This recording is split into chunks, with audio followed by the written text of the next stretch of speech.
Hello everyone, welcome to Tushar education. आज हम biology का नेक्स्ट टॉपिक डिस्कस करेंगे, एप्लीकेशन ऑफ बायोटेक्नोलॉजी। अब सबसे पहली चीज आती है कि बायोटेक्नोलॉजी का यूज़ हम कहाँ कहाँ करते हैं। ठीक है, कहाँ कहाँ पे इसके एप्लीकेशन, कहाँ इसका मोस्टली हम ज़्यादा इम्पोर्टेंस है। सबसे पहले आता है प्लांट बायोटेक्नोलॉजी। प्लांट में GM crop, genetically modified crop बनाने के लिए, प्लांट सेल टिश्यू कल्चर के लिए कहाँ का यूज करते हैं? प्लांट सेल टिश्यू कल्चर के लिए करते हैं। उसके अलावा जीएम क्रॉप बनाने के लिए जेनेटिकली मॉडिफाइड, जैसे कि हमारा गोल्डन राइस वगैरह जो है, ये सब यूज करते हैं। इसके अलावा इंडस्ट्रियल बायोटेक्नोलॉजी बायोलॉजी हो गया, बायोटेक्नोलॉजी कर लेते हैं। ठीक है, इंडस्ट्रियल बायोटेक्नोलॉजी में अब सीधी सी बात है, हमें डे टू डे लाइफ में बहुत सारी चीज़ों की ज़रूरत होती है। जैसे कि फॉर एग्जांपल अगर हम बात करते हैं, कर्ड है, क्लियर हो रहा है, प्रोबायोटिक्स है, चीज़ है, ये सब क्या है? बायोटेक्नोलॉजी से ही एक्सट्रैक्ट किए वाले, जैसे फर्मेंटिंग प्रोडक्ट है, तो फर्मेंटेशन किसमें यूज किया जाता है? अभी ज़्यादातर इंडस्ट्री में, अगर लार्ज स्केल में करना है तो वो भी किसके ब्रॉड सेक्टर में आएगा? इंडस्ट्री में। क्लियर हो रहा है? अदर देन जो भी मेटाबोलाइट बनाने हैं इंजीनियरिंग करके, वो सब चीज़ें जो मतलब ज़्यादातर जिसमें इंडस्ट्रियल में क्या आएगा, जो लार्ज क्वांटिटी में बनाना है, और जो जेनेटिकली मॉडिफाइड मेटाबोलाइट्स वगैरह जो है वो सब क्या में बनाए जाएंगे? इंडस्ट्रियल में। इसके बाद क्या आता है? जीनोमिक्स देखा था। जीनोमिक्स क्या है? इसके लास्ट चैप्टर में देखा था, कौन सा चैप्टर पढ़ा था? Molecular basis of inheritance. उसमें क्या देखा था? जीनोमिक्स देखा था। क्या होता है genomics? Sequencing gene function. Human, जैसे कि जीनोमिक्स में हमने क्या स्टडी किया था? जो न्यूक्लियोटाइड है उसके सीक्वेंस को अरेंज करना, उसको कोड करना, डिकोड करना, उसको पूरी तरीके से ह्यूमन का जैसे जो जीनोम है उसके पूरे के पूरे स्ट्रक्चर को डिटरमाइन करना, डीएनए में कौन सी सीक्वेंसिंग है, कौन सा जीन किस प्रोटीन के लिए रिस्पॉन्सिबल है। जीनोमिक्स में क्या देखा था? भाई sequencing of gene, sequencing of nucleotide. Clear है? उसके बाद क्या आता है? Microbial biotechnology. माइक्रोबियल बायोटेक्नोलॉजी में क्या करेंगे? माइक्रोबियल का जीनोमिक्स देखेंगे। उसके अलावा जहाँ जहाँ पे माइक्रो ऑर्गेनिज्म हमारे यूजफुल के लिए हमें काम आ सकते हैं, वहाँ वहाँ उसका यूज करेंगे। For example as a bio fertiliser, biopesticides हम इसका यूज करते हैं। जैसे सीवेज ट्रीटमेंट प्लांट में माइक्रोबियल माइक्रोब्स का यूज करते हैं। इसके अलावा एनवायरमेंटल, क्या करेंगे एनवायरमेंटल में?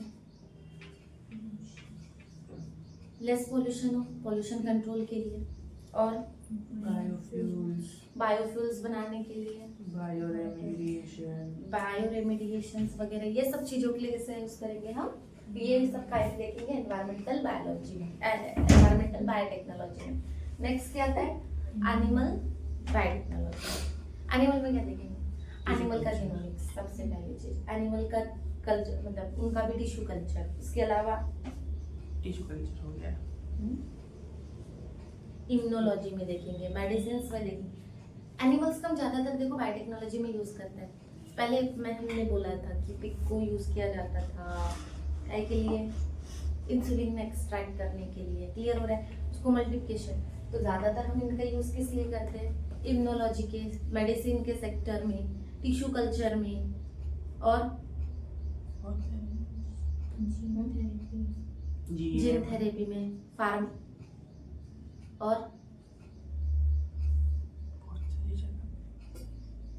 फार्माकोजेनोमिक्स में देखेंगे। मतलब मेडिसिन वगैरह प्रॉपर वे से वर्क वगैरह कैसे करता है, सब चीजें टाइम देखेंगे हम। मतलब एनिमल पे कोई चीज हो रही है, एनिमल से एक्सट्रैक्ट कर रहे हैं, या एनिमल पे टेस्टिंग कर रहे हैं, या कुछ भी कर रहे हैं, वो सब काय में आ जाएगा? Animal biology. और एनवायरमेंट रिलेटेड जितनी भी चीजें करेंगे सब काय में जाएगा? Environmental bio. और माइक्रोब्स से रिलेटेड जो भी करेंगे वो काय में जाएगा? जीनोमिक्स में मोस्टली जीन की सीक्वेंसिंग।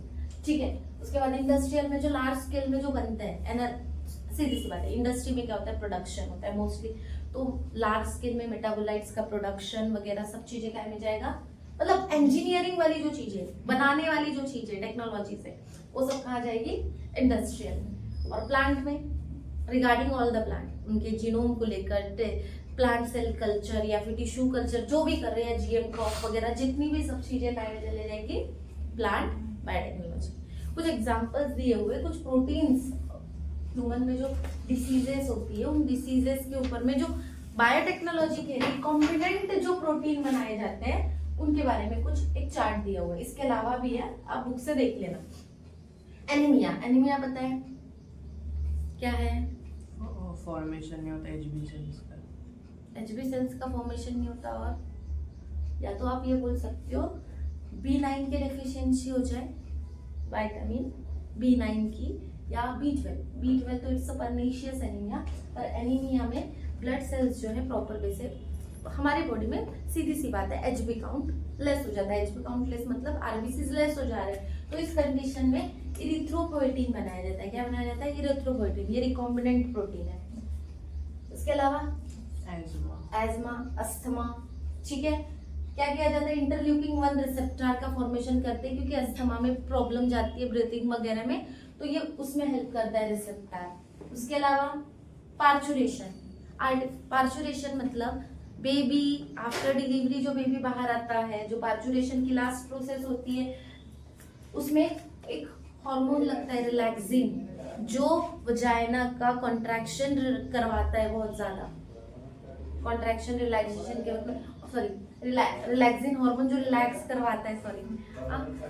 उसके वक्त में दो चीजों की जरूरत होती है, ऑक्सीटोसिन की और एक रिलैक्सिन की। तो उस कंडीशन में ड्यूरिंग पार्चुरेशन रिलैक्सिन हार्मोन की जरूरत होती है, तो उसको भी बनाया जाता है। उसके अलावा हीमोफीलिया ए या हीमोफीलिया बी, सीधी सी बात है, हमें पता है ब्लड क्लॉटिंग फैक्टर कम हो जाता है। हीमोफीलिया में क्या होता है? ब्लड क्लॉटिंग होता है। अगर कट लगा तो कंटिन्यूअस ब्लीडिंग जाती है, कंटिन्यू ब्लीड जाती है। क्या हो जाता है? हीमोफीलिया ए में फैक्टर 8 की डिफिशियंसी होती है, और हीमोफीलिया बी में फैक्टर 9 की, ब्लड फैक्टर 8 और ब्लड फैक्टर 9 की। तो इनको भी बनाया जाता है हीमोफीलिया के लिए। क्लियर? उसके अलावा हेपेटाइटिस बी की वैक्सीन के प्रोडक्शन के लिए। उसके अलावा डायबिटीज में इंसुलिन लगता है बहुत लोगों को, ऐसे डायबिटीज हो जाता है इंसुलिन डिपेंडेंट, बिना इंसुलिन के रह ही नहीं सकते, पता है ना। डायबिटीज में क्या होता है? शुगर जो है बेचारा सिर्फ ब्लड में घूमते रहता है। क्या करते रहता है? ब्लड में घूमते रहता है। तब तक वो एब्जॉर्ब नहीं होता जब तक इंसुलिन एक्ट नहीं करता। इंसुलिन बोलेगा नहीं, जब तक इंसुलिन एक्शन नहीं करेगा तब तक ब्लड में से शुगर एब्जॉर्ब नहीं होती। अगर शुगर वैसी की वैसी रहे तो क्या होगा? ब्लड में कंटिन्यूअसली क्या होते रहेगी? शुगर घूमते रहेगी, उसका एब्जॉर्प्शन नहीं होगा, तो सीधी सी बात है कहाँ से? या तो फिर एक्सक्रीट आउट यूरिन के थ्रू होगी, तो उसमें भी क्या हो जाएगा? शुगर। अगर यूरिन में अगर ज्यादा शुगर आ रही है, इट्स मीन्स हम तभी तो बोलते हैं ना, हो सकता है कि डायबिटीज वगैरह हो रही है, इंसुलिन प्रोडक्शन कम हो रहा है। या तो कहाँ पे बनता है इंसुलिन? पैनक्रियाज में। कौन सी सेल? Slits of Langerhans. कौन सी? Slit of लैगरहैंस। ये देखो, स्टमक है इस तरीके से, ठीक है, यहाँ पे नियर बाय इस तरीके से इंटेस्टाइन, और इसके बीच में यहाँ पे पैनक्रियास का स्ट्रक्चर होता है, और यही क्या करता है? हमारे बॉडी में इंसुलिन का प्रोडक्शन करता है। क्लियर है? नेक्स्ट आते हैं हेल्थ केयर सेक्टर में बायोटेक्नोलॉजी का क्या यूज है। ठीक है, सबसे पहली चीज हेल्थ केयर सेक्टर मतलब दवाखाना।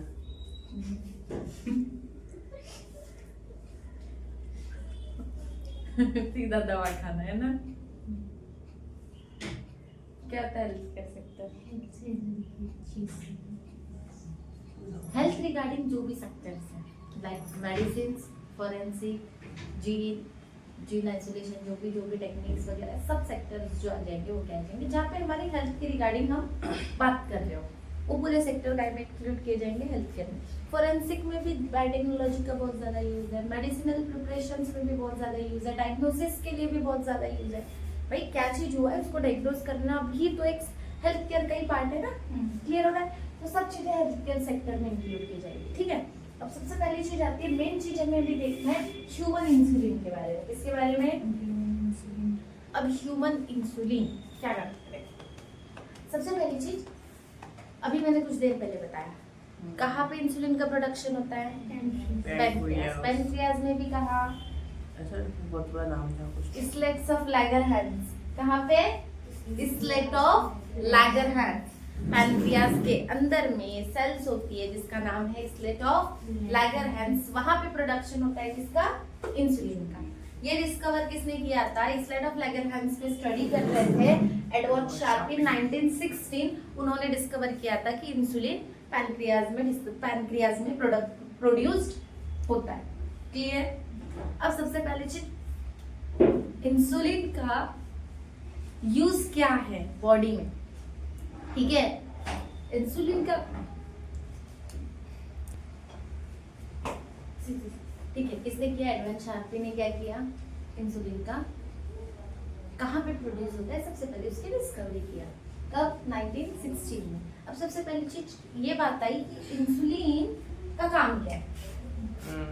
इंसुलिन का क्या का वर्क है हमारे में। सबसे पहली चीज, इंसुलिन एक काम करता है, ब्लड शुगर लेवल को क्या करता है? मेंटेन करता है। किसको? Blood sugar level. ब्लड के जो शुगर है उसके लेवल को मेंटेन करने का काम है इंसुलिन का। ठीक है, अब सबसे पहली चीज ये कैसे करता है? अगर सिंपल, अगर कोई पर्सन सफर कर रहा है डायबिटीज मिलाइटस से, किससे? Diabetes mellitus. डायबिटीज मिलाइटस से अगर सफर कर रहा है, इट मींस इनकी बॉडी में क्या होता है? अगर इंसुलिन डिपेंडेंट है तो सीधा क्या हो जाता है? इनके बॉडी में इंसुलिन का प्रोडक्शन ही नहीं हो रहा है। क्या नहीं हो रहा है? इंसुलिन प्रोड्यूस ही नहीं हो रहा है। अगर इंसुलिन प्रोड्यूस नहीं हो रहा है तो सीधी सी बात है, ब्लड में शुगर लेवल क्या हो जाएगा? इंक्रीज हो जाएगा। ठीक है, अब इस शुगर लेवल को मेंटेन करना है तो आर्टिफिशियली इंसुलिन की नीड होगी। सीधी सी बात है ना, ब्लड शुगर लेवल को मेंटेन करना पड़ेगा, नहीं तो कंडीशन बहुत ज्यादा, पर्सन बहुत ज्यादा कभी कभी हाई से सांस लेने पे या फिर चक्कर आके कोई गिर जाता है, बहुत ज्यादा प्रॉब्लम होती है ब्लड शुगर लेवल इंक्रीज होने से। ठीक है, मतलब बहुत ज्यादा अगर इंक्रीज हो रहा है तो डेथ तक की भी सिचुएशंस आ जाती है।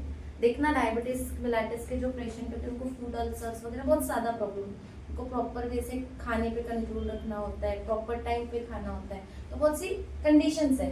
तो इसीलिए क्या करना होगा? डायबिटीज मिलाइटिस हुआ है तो इंसुलिन प्रोड्यूस नहीं हो रहा है तो आर्टिफिशियली इंसुलिन पे डिपेंड रहना पड़ेगा, प्रोडक्शन करना पड़ेगा। क्लियर है? तो इसकी पूरी की पूरी ये जो हटकुरा है इन्होंने 1977 में सिंथेसाइज किया था, केमिकली डीएनए सीक्वेंस बनाए थे इंसुलिन के। एक जीन है, सीधी सी बात है, हमें पता है एक जीन है जो इंसुलिन का प्रोडक्शन कर रहा है, तो उसका जो केमिकली जो सिंथेसाइज उन्होंने केमिकली क्या बनाया था? डीएनए का सीक्वेंस बनाया था। और कौन कौन सा? इंसुलिन की दो चेन होती है, चेन ए और चेन बी। इसकी पूरी की पूरी केमिकली जो सीक्वेंस है किसने बनाया था? हकूरा। 1977 में। अब आते हैं गिलबर्ट के बारे में। अब सीधी सी बात, इन्होंने केमिकली सिंथेसाइज किया और उस वेक्टर को डाला कहाँ पे? पीबी। क्या नाम है वेक्टर का? हाँ तो नाम बता दो। PBR 322। PBR 332। करेक्ट लिखिए। नहीं ये है ना PBR 322। क्या है? Plasmic vector. और कैसे बनाए गए ये वेक्टर? आर्टिफिशियल है। हाँ सॉरी, नेचुरली अक्योरिंग है क्या? नहीं, इसको सिंथेसाइज किया गया, इसमें उसके सीक्वेंस को डाला गया और फिर बाद में पूरी इंसुलिन की जो प्रोडक्शन की जितनी भी प्रोसेस है वो डिजाइन किसने किया? गिलबर्ट एंड विकेल-मरोफ ने। किसने? गिलबर्ट एंड विकेल-मरोफ ने डिस्कवर्ड किया पूरी की पूरी इंसुलिन की प्रोसेस को। अब प्रोसेस कैसी थी? हमें पता है PBR जो वेक्टर है इसमें दो साइड्स थी, ORI रीजन तो रहता ही, एक तरफ पेनिसिलिन और एक तरफ टेट्रासाइक्लिन का रेजिस्टेंस के साइड थी। क्लियर है? इसको इंसर्ट किया गया ग्लाइकोसिडेज बीटा गैलेक्टोसिडेज के साइट पे, कहाँ पे, बीटा गैलेक्टोसिडेज की साइट पे इंट्रोड्यूस किया गया। अब क्या करेंगे, इसको कौन सी होस्ट वेक्टर बन गया। अब इस वेक्टर को कहाँ पे इंट्रोड्यूस किया गया, इकोलाई को एज ए होस्ट चूज किया गया। ठीक है, पीवीआर 322 में वो सीक्वेंस को डाला कौन सी साइट पे, जहाँ पे बीटा गैलेक्टोसिडेज प्रेजेंट है। बीटा गैलेक्टोसिडेज प्रेजेंट है, वहां से क्या किया, फिर इसको क्लोनिंग वेक्टर में डाला, किसमें, इकोलाई में। अब फिर इसके बाद इसका प्रोडक्शन, इसने प्रोडक्शन किया तो क्या बना, प्रोडक्शन किया पेनिसिलिनेज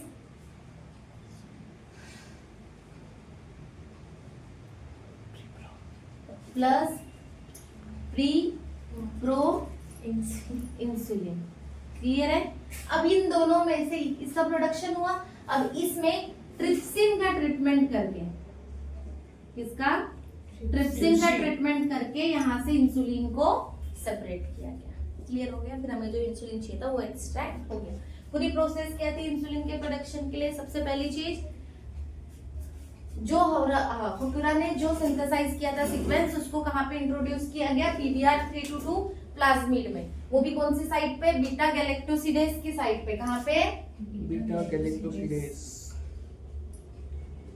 ठीक है, इसमें इंसुलिन रेजिस्टेंस है। ठीक है, sorry insulin resistance, penicillin resistance. ठीक है, बीटा गैलेक्टोसिडेज, ठीक है, बीटा गैलेक्टोसिडेज की साइट पे इंट्रोड्यूस किया गया। फिर अब जो वेक्टर रेडी हो उस वेक्टर को इंट्रोड्यूस किया गया, इकोलाई एज ए होस्ट। ये मल्टीप्लिकेशन करके हमें क्या मिला, पेनिसिलिनेज और प्रीप्रो इंसुलिन। प्रीप्रो इंसुलिन और पेनिसिलिनेज को डिफरेंशिएट करने के लिए, अलग करने के लिए क्या किया गया, ट्रिप्सिन ट्रीटमेंट, और हमें क्या मिल गया, इंसुलिन। तो इस तरीके से इंसुलिन को एक्सट्रैक्ट किया जाता है। डन।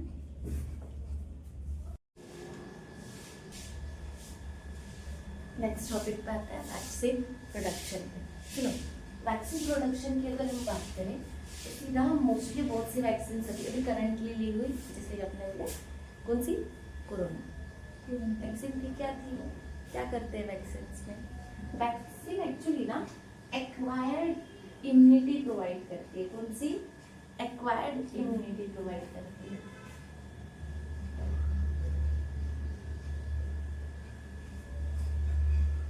अब ये क्या है, हम बाहर से हम एक्स्ट्रा इम्यूनिटी लेते हैं हमारी बॉडी उस पैथोजन के रिगार्डिंग। समझो कोई सर्टेन डिसीज है, सर्टेन डिसीज के अगेंस्ट हमारे बॉडी में इम्यूनिटी नहीं है कि हम उनसे लड़ सके, फाइट कर सके। ठीक है, तो वैक्सीन जो है एक्वायर्ड इम्यूनिटी प्रोवाइड करती है। मीन्स कि हम जब वैक्सीन लेते हैं, जो वैक्सीन होती है मोस्टली क्या होती है, जो भी बैक्टीरिया या वायरस जिससे भी हमें वो डिसीज होने वाली है, तो डिसीज का या तो वीकेंड फॉर्म रहता है,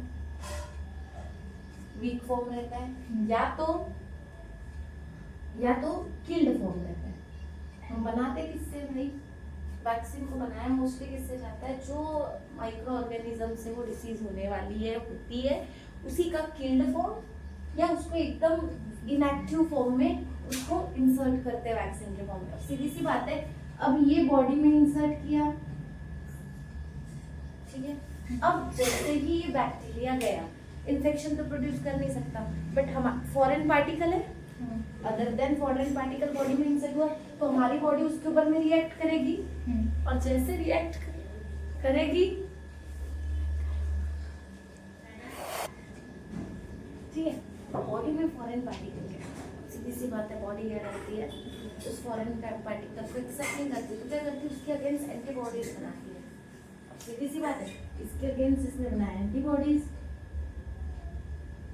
एंटीबॉडी बनाए, अब उसको किल कर, ऑलरेडी किल है या तो फिर वीकेंड है, वैसे भी एक्ट नहीं करेंगे। अब यही जो चीज है ना, हमारे बॉडी में कोई फॉरेन पार्टिकल आ जाता है ना, तो हमारे बॉडी में कुछ मेमोरी सेल्स होती है। क्या होती है, मेमोरी सेल्स।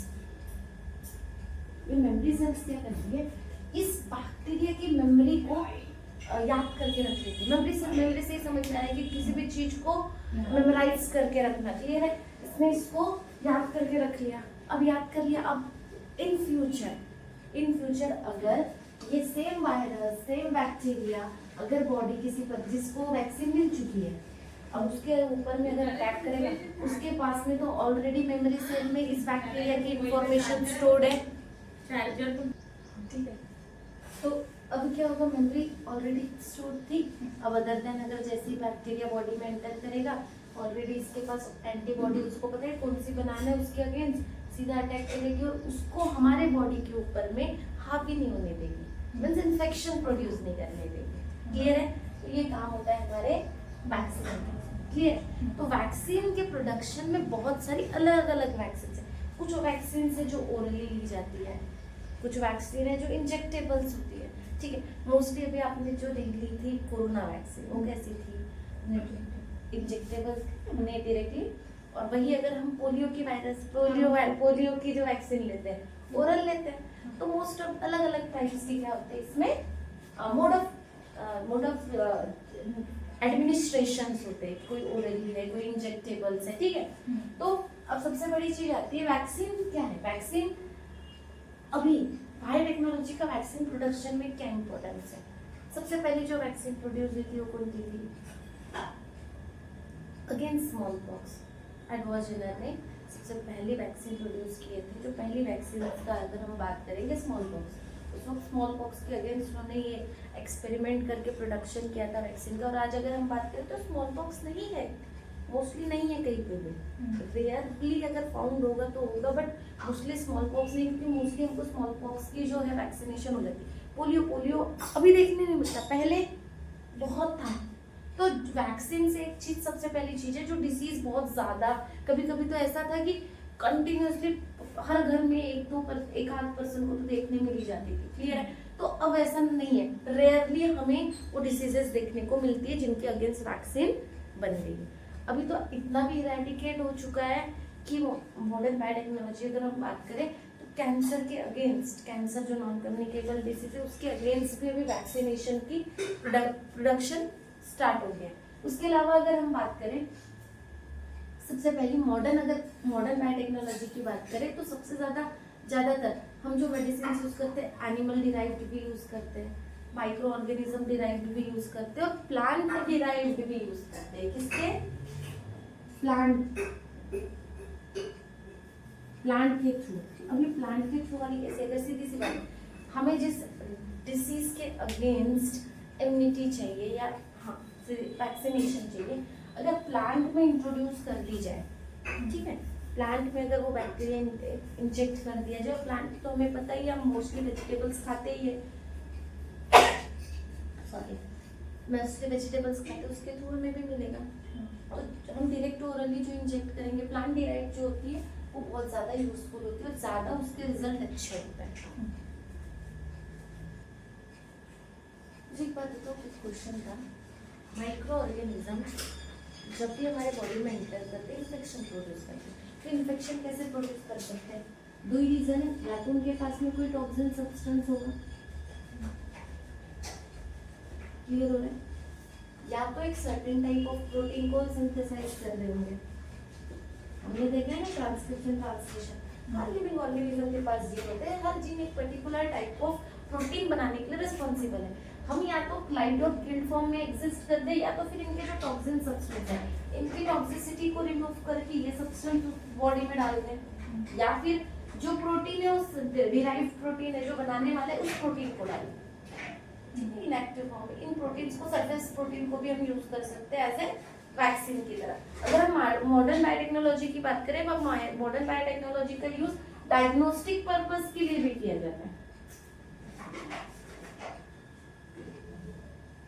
डायग्नोज करने के, डायग्नोज मतलब कोई भी डिसीज को पहचानना, स्पेशली कौन सी डिसीज, मुझे सिम्टम्स दिख रहे हैं, सिम्टम्स से बताना कि ये डिसीज की पॉसिबिलिटी है, उसको बोलते हैं डायग्नोस्टिक। तो अभी वायरल, बैक्टीरियल जो डिसीजेस है उसके लिए भी मॉडर्न बायोटेक्नोलॉजी का हम यूज करते हैं। जैसे टेस्ट, डायग्नोस्टिक टेस्ट में यूज किया जाता है, स्पेशली कि इनको कौन सी टेस्ट, जैसे विडाल टेस्ट वगैरह की जाती है, किसके लिए? टाइफाइड वगैरह के लिए टेस्ट की जाती है विडाल टेस्ट। तो ये वन ऑफ द हमारे मॉडर्न टेक्नोलॉजी का ही, क्योंकि बैक्टीरिया को मतलब बैक्टीरियल इन्फेक्शन हुआ है, वायरल इन्फेक्शन हुआ है, उसको रिकॉग्नाइज कर रहे हैं ना, तो मॉडर्न टेक्नोलॉजी भी डायग्नोस्टिक टेस्ट के लिए भी यूज किया जाता है। क्लियर है? उसके अलावा अगर हम बात करें ओरल मेडिसिन, ओरल वैक्सीनेशन की, किसकी? ओरल वैक्सीन की।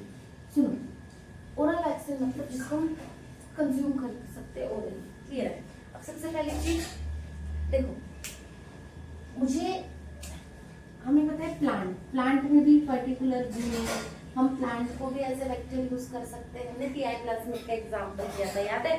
तो फॉर एग्जांपल बस एग्जांपल ले ली कंसीडरेशन पे, ठीक है? अब मुझे ना certain type of micro organism वाली जो वैक्सीनेशन है ह्यूमंस में डायरेक्टली प्रोड्यूस करनी है, तो हमें पता है हम क्या कर सकते हैं कि जो भी gene particular type of gene responsible है, कोई टॉक्सिन्स या प्रोटीन के रिस्पॉन्सिबल वो बैक्टीरियल, तो हम उसको अनफीड फॉर्म में यहाँ इंसर्ट करके उसके मल्टीपल कॉपीज करके किसमें इंसर्ट कर सकते हैं? प्लांट में इंसर्ट कर सकते हैं। प्लांट क्या करेगा? प्लांट के अंदर में उसके अगेंस्ट इम्यूनिटी डेवलप हो जाएगी। अब उसको हम कौन कंज्यूम करेगा? ह्यूमंस कंज्यूम करेंगे। क्लियर है? ह्यूमन कंज्यूम करेंगे तो ऐसी जो वैक्सीन होगी वो कौन सी वैक्सीन होगी? Edible vaccine. इडिबल हो गया, इडिबल वैक्सीन होगी और ये ज्यादा सेफ होती है। Edible means safe to eat, सीधी सी बात है। तो ये वैक्सीन एडिबल वैक्सीन होगी और ये ज्यादातर इंपॉर्टेंट है। ये जीनोमिक्स के एक ब्रांच में से भी एक है, क्योंकि हम इसमें क्या कर रहे हैं? जीन का ही यूज कर रहे हैं ना। क्लियर है? तो ये एक सबसे बड़ा वैक्सीन में आगे ये है कि हमें जो डिसीज, नॉन कम्युनिकेबल डिसीज हो गया, कम्युनिकेबल डिसीज है, उनके अगेंस्ट अगर हमें वैक्सीनेशन, जैसे कि हमने बोला था hepatitis A and hepatitis B के अगेंस्ट भी वैक्सीन है। क्लियर है? तो अब उसको तो रोका जा सकता है, पोलियो को रोका जा सकता है, स्मॉल पॉक्स को रोका जा सकता है, मतलब हर चीजों का कंट्रोल। टीबी की भी वैक्सीन से बीसीजी वैक्सीनेशन दी जाती है। क्लियर है? तो मोस्ट ऑफ द जो चीजों की जो बहुत ज्यादा हार्मफुल थी उनकी तो वैक्सीन है ही, साथ साथ अभी मॉडर्न बायोटेक्नोलॉजी में जो ऐसे इसकी वैक्सीन है जो नॉन कम्युनिकेबल, लाइक कैंसर वगैरह का भी अभी ट्रीटमेंट, उसकी वैक्सीनेशन डेवलप करना स्टार्ट है। और एक चीज, मेल्ट इन माउथ वैक्सीन, कौन सी? Melt in mouth vaccine. Melt in mouth vaccine. अभी क्या होता है? ऐसे जैसे ही हमने उसको टंग पे रखा, टंग के नीचे रखा, घुल गई और एब्जॉर्ब हो गई। One of the kind of route of administration है। जैसे कि आपको पता है नाइट्रोग्लिसरीन की टैबलेट, पता है? वो भी ऐसी टंग के नीचे रखते हैं और ली जाती है, तो वो ओरल एडमिनिस्ट्रेशन में से भी सिस्टम डायरेक्टली ऑब्वियसली हमारे मुंह में भी तो क्या बोलते हैं सेल्स वगैरह है, वो भी तो एब्जॉर्ब करेगी, वेन्स वगैरह है, वो एब्जॉर्ब करके बॉडी में पहुंचाएगी ना, तो डायरेक्ट एक्शन करवाएगी। तो same melt in mouth vaccine का भी डेवलपमेंट, अभी सबसे पहली जो भी पहली वैक्सीन जो मेल्ट इन माउथ का एग्जांपल जो आता है वो ऐसा है फ्लू के लिए, बैसिलस, फ्लू के लिए, और किसके अगेंस्ट? बैसिलस के अगेंस्ट। और भी इसमें क्या चल रही है अभी फिलहाल पे? Discoveries start. क्लियर है? डन। नेक्स्ट आते हैं बायोटेक्नोलॉजी का यूज एग्रीकल्चर में। अब सुनो, एग्रीकल्चर में मोस्टली ज्यादातर इसका यूज किया जाता है जेनेटिकली मॉडिफाइड प्लांट बनाने के लिए। इसलिए जेनेटिकली मॉडिफाइड प्लांट जिसको बोलते हैं जीएमपी, ठीक है? Genetically modified plant. अब इसमें एग्जांपल कैसे आ जाते हैं? बीटी कॉटन सबसे अच्छे एग्जांपल है, बीटी कॉटन। बैक्टीरिया स्टर्लिंसिस की इसमें मतलब देखो, आपको पता है जो कॉटन होता है उसके बॉल्स में डिसीज हो जाती है, बॉल है ना, बॉल वो पूरी तरीके से खराब हो जाता है, तो उसको रोकने के लिए ये बीटी कॉटन एक सबसे अच्छा एग्जांपल है। उसमें उस बैक्टीरिया के अगेंस्ट इम्यूनिटी, मतलब जेनेटिकली इसको मॉडिफाइड किया जाता है ताकि इस बैक्टीरिया से इसको इन्फेक्शन ना हो। क्लियर हो रहा है? उसके अलावा अगर हम बात करते हैं गोल्डन राइस, पता है गोल्डन राइस? बीटा कैरोटीन का एक्सेस ऑफ प्रोडक्शन करवाया जाता है इसमें, राइस में। उसके अलावा बहुत से ऐसे प्लांट्स हैं जिसको यूज किया, पेस्ट रेजिस्टेंस प्लांट,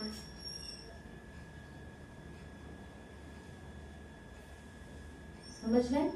जिसमें मतलब अगेंस्ट कोई पेस्ट वगैरह जो उनको ऊपर में हार्म करता है, उनकी पूरी की पूरी प्रोडक्शन को अफेक्ट करता है, उनके अगेंस्ट रेजिस्टेंस वाले प्लांट।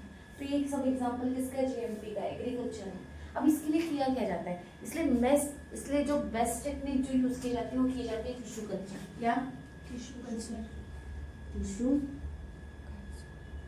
अब टिश्यू कल्चर में भी माइक्रो प्रोपेगेशन।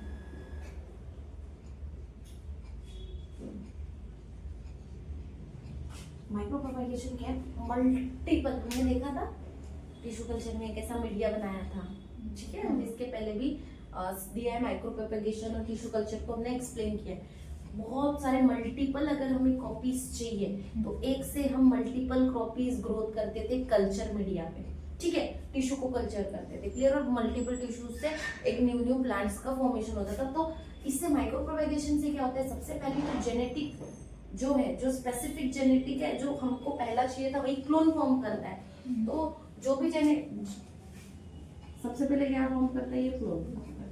अगर क्लोन फॉर्म कर रहा है तो जो जीन पहले वाले में था वही सेकंड में रहेगा, वही थर्ड में रहेगा, वही फोर्थ में रहेगा, क्लियर हो रहा है। सब में एक जैसे रहेंगे। तो मुझे जिस टाइप ऑफ के लिए चाहिए था सेम ही रहेगा और मैं मल्टीपल कॉपीज बना सकती हूँ। उसके अलावा ये सबसे पहली चीज इंपॉर्टेंट है, जो ऐसे प्लांट्स के लिए स्पेशली इंपॉर्टेंट है टिश्यू कल्चर, जो हाई वेराइटीज ऑफ सीड को प्रोड्यूस करते हैं। उसके लिए टेक्निक बहुत इंपॉर्टेंट है। ये रहे एग्रीकल्चर में जीएमपी प्लांट के मॉडिफाइड, मतलब जेनेटिकली मॉडिफाइड प्लांट को बनाने के लिए, ताकि प्लांट के ऊपर में एक्सेस ऑफ डिसीज या कहीं अदर देन कोई बैक्टीरियल इन्फेक्शन उनके ऊपर में ना हो, कोई पेस्ट आके, तो उन सबको रोकने के लिए या फिर उनकी स्पेशली क्वालिटीज को एनहांस करने के लिए। फॉर एग्जांपल गोल्डन राइस में जीएमपी प्लांट है, बट उसमें जैसे excess of quality nutritional values add की जाती है। दो ही चीजें कर सकते हैं। एक तो हाई, देखो जीएमपी प्लांट का यूज किस लिए करेंगे हम? स्पेशली एक तो हाई यील्डिंग के लिए, ज्यादा प्रोडक्शन के लिए, पेस्ट रेजिस्टेंस के लिए, और थर्ड क्वालिटी ऑफ न्यूट्रिएंट्स को एनहांस करने के लिए, क्लियर है। क्योंकि सभी चीजें हमारी इंपॉर्टेंट है, क्लियर है। नेक्स्ट टॉपिक आते हैं जीन थेरेपी में। देखो जीन की बात आ रही है, इसकी जीन हमें पता है responsible for particular character, responsible for production of particular protein, clear. अब सीधी सी एक बात है, जीन थेरेपी में एक प्रॉपर टाइप ऑफ न्यूक्लियोटाइड का जो सीक्वेंस है, जीन एक न्यूक्लियोटाइड का सीक्वेंस ये ना, जिससे पर्टिकुलर प्रोटीन बन रहा है, उस पर्टिकुलर टाइप ऑफ न्यूक्लियोटाइड के सीक्वेंस से पर्टिकुलर जिससे भी हमें एक्सट्रैक्ट करना है उससे एक्सट्रैक्ट करके अदर देन जो डिसीज है, जो जेनेटिक के वे से होती है, जेनेटिकल होती है, जेनेटिक चेंजेस के कारण, जेनेटिक म्यूटेशन के कारण, या फिर थोड़ा भी डिफेक्ट होने के कारण जो होता है, उसको इस थेरेपी से रिप्लेस किया जा सकता है। फॉर एग्जाम्पल अगर मैं बात करूँ हीमोफीलिया, सिकल सेल एनीमिया, हमने हीमोफीलिया देखा है, सिकल सेल एनीमिया के बारे में पढ़ा है? हाँ। इसके अलावा सिस्टिक फिब्रोसिस है,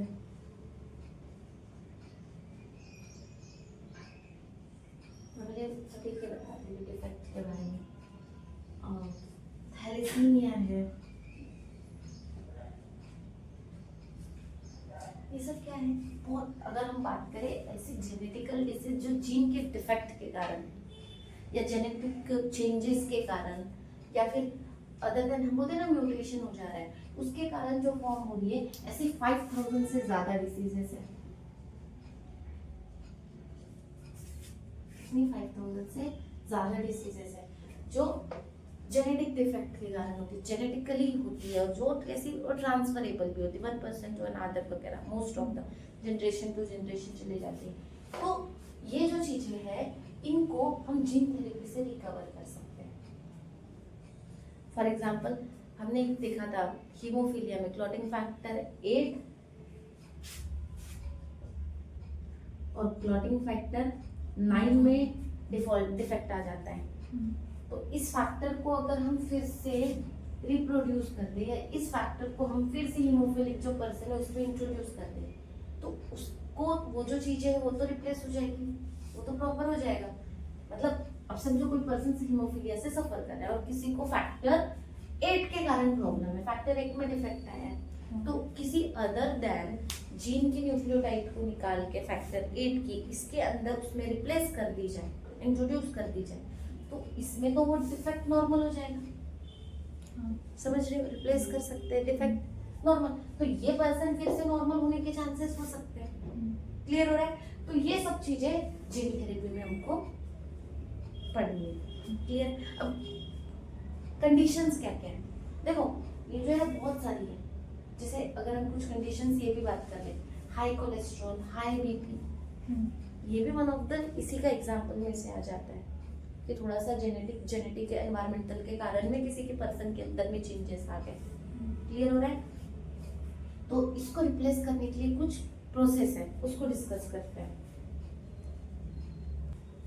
देखो बेटा, अब सिंपल है, क्या क्या कर सकते हैं कि ये जो जेनेटिक म्यूटेशन है उसको चेंज करने के लिए, पहला जो जीन से हमें प्रॉब्लम है, समझो ये पूरी न्यूक्लियोटाइड की चेन है, ये हमारा डीएनए, इसमें से ये वाला जो जीन है, ये पार्ट ही हमें क्या कर रहा है, दिक्कत दे रहा है भाई, इसके कारण में पूरा का पूरा जो डिसीज के लिए responsible, for example haemophilia, for example haemophilia के लिए ये वाला जो जीन है ना, ये अकेला यही जीन रिस्पॉन्सिबल है। क्या कर सकते हैं भाई, इसको रिप्लेस कर, इसकी जगह पे अच्छा हेल्दी वाला जो प्रॉपर कोडिंग, जो प्रॉपर 8 फैक्टर को ही बनाए वो जीन को इंट्रोड्यूस कर दो, तो मुझे बताओ ये डिसीज रिप्लेस हो जाएगी। तो सबसे पहले हम क्या कर सकते हैं, रिप्लेस कर सकते हैं, बोलेंगे रिप्लेस कर सकते हैं जीन को जो रिस्पॉन्सिबल है किसके लिए, पर्टिकुलर डिसीज के लिए। ठीक है। सेकेंड हम क्या कर सकते हैं, हम कर सकते हैं नया जीन डिलीवर्ड कर सकते हैं जो क्या करेगा, कैंसर सेल को क्या करेगा, डिस्ट्रक्ट करेगा। जैसे कि अब समझो, हमने नया जीन डाला, ये सेल है, इस सेल के अंदर में जीन डाला, अब ये जीन क्या कर रहा है, ये जो कैंसरस सेल है इसको खत्म कर रहा है, हील कर रहा है, डिस्ट्रक्शन कर रहा है। किसका? सेकेंड क्या कर सकते हैं, डिलीवर कर सकते हैं जीन को, क्या करेगा, कैंसर सेल का डिस्ट्रक्शन करेगा। क्लियर हो रहा है? जैसे कि या फिर और क्या कर सकते हैं कैंसर के लिए,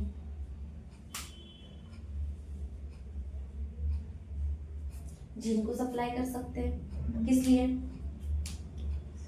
ताकि वो सेल रिवर्ट बैक हो जाए नॉर्मल। एक कंडीशन है, इसको खत्म कर दो। पहली कंडीशन क्या, सेल को, एक जीन को डिलीवर्ड करो और इसको, ये जो कैंसर सेल है उसको खत्म कर दो। सेकंड मेरे पास में ऑप्शन ये है, ये जो सेल है इसके अंदर में ऐसा जीन सप्लाई किया जाए कि जिससे ये जो कैंसरस वाली जो प्रॉपर्टी है वो हटा के नॉर्मल सेल में आ जाए। ठीक है, इसमें जीन का सप्लाई करूं, क्या करें हम, सप्लाई ऑफ जीन, जिससे ये क्या हो जाए, रिवर्ट बैक हो जाए, किसमें, back to normal cell. Clear हो रहा है क्या? अगर कोई वायरल, बैक्टीरियल जो जीन को हम एक्सट्रैक्ट या उनके टॉक्सिन्स वगैरह को जीन को डालते हैं ना, क्यों, एज ए वैक्सीनेशन यूज करते हैं। चौथा ऑप्शन क्या है मेरे पास में, या तो हम कोई वायरल या बैक्टीरियल जीन को इंट्रोड्यूस करते हैं ह्यूमन में, किस लिए, एज ए वैक्सीनेशन। अभी देखा हमने वैक्सीन्स में, हाँ, प्रोटीन वगैरह या कोई जीन डालेंगे तो वैक्सीनेशन के लिए। या फिर हम क्या कर सकते हैं, प्रमोट कर सकते, प्रोवाइड कर सकते हैं जीन जो न्यू टिश्यू को ग्रोथ कर सके। अगर किसी के टिश्यू देखो पूरा का पूरा अगर वो स्ट्रक्चर ही डैमेज है तो उसके लिए मैं क्या कर सकती हूँ, नए जीन डालो, प्रमोट करो और वो क्या करेंगे, नए टिश्यू की ग्रोथ करवाएंगे। हम क्या कर सकते हैं, न्यू टिश्यू की ग्रोथ करवा सकते हैं। किससे, क्या करना पड़ेगा, न्यू टिश्यू की ग्रोथ के लिए हमें प्रमोट करना पड़ेगा, उसके अंदर में जीन, कोई जीन डालना पड़ेगा, प्रमोट करना पड़ेगा जीन। ऐसा जीन डाले कि वो टिश्यू की ग्रोथ को प्रमोट करे। ठीक है, उसके अलावा क्या कर सकते हैं, ऐसा जीन डाला जाए जो हीलिंग करे डैमेज टिश्यू को। अगर समझो ये सेल है,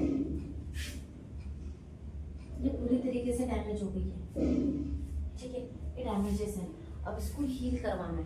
तो हीलिंग के लिए हम ऐसा जीन इंट्रोड्यूस करें कि बेचारे की जो हीलिंग को है वो बढ़ाए, हील करके आए बेचारे को, डैमेज टिश्यू को। क्या कर सकते हैं, जीन डाल सकते हैं, जीन इंट्रोड्यूस कर सकते हैं, जीन इंट्रोड्यूस कर सकते हैं, किस लिए, ताकि वो हील कर सके किसको, डैमेज टिश्यू को, हीलिंग के लिए, हीलिंग कर सके किसकी, डैमेज टिश्यू।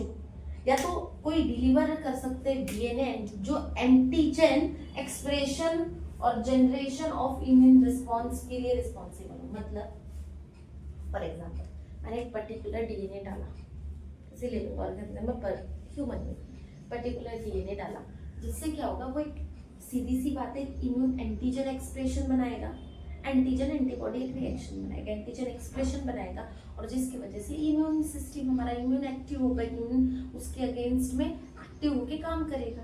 ये हमारे पास में एक ऑप्शन है, क्लियर है।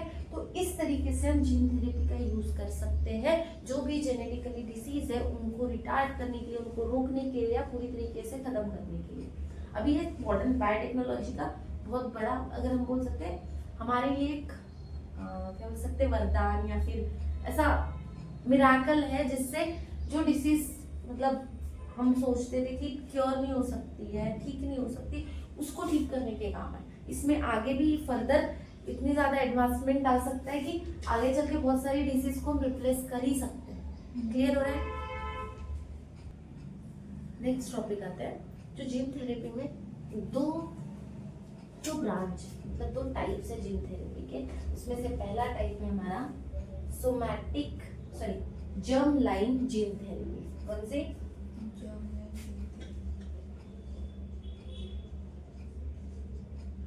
Germ line,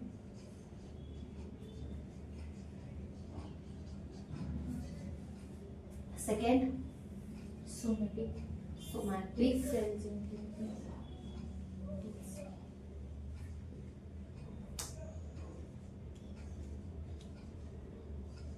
somatic cell gene therapy.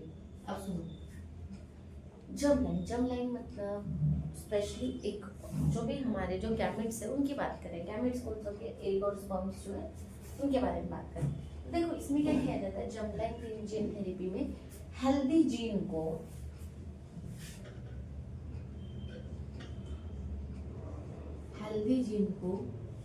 Introduce किया जाता है किसके अंदर में, जो भी एग या स्पर्म है, इसकी बात करिए हम, एग या फिर मेल जो गैमेट है उसकी, या फिर बिफोर अर्ली एम्ब्रियो बनने से पहले, ताकि क्या हो जाएगा, हेल्दी जीन हमने ट्रांसफर किया, तो जिसके वजह से जो भी जेनेटिकली जो डिसीज होने के चांसेस है वो कम हो जाएंगे। क्लियर। बट अगर हम बात करें, देखो हेल्दी जीन इंट्रोड्यूस किया बिफोर द एम्ब्रियो डेवलपमेंट के पहले में भी, और एम्ब्रियो में भी इंट्रोड्यूस कर सकते हैं, तो सीधी सी बात है हेल्दी जीन की वजह से जो भी डिसीज थी वो नहीं होगी।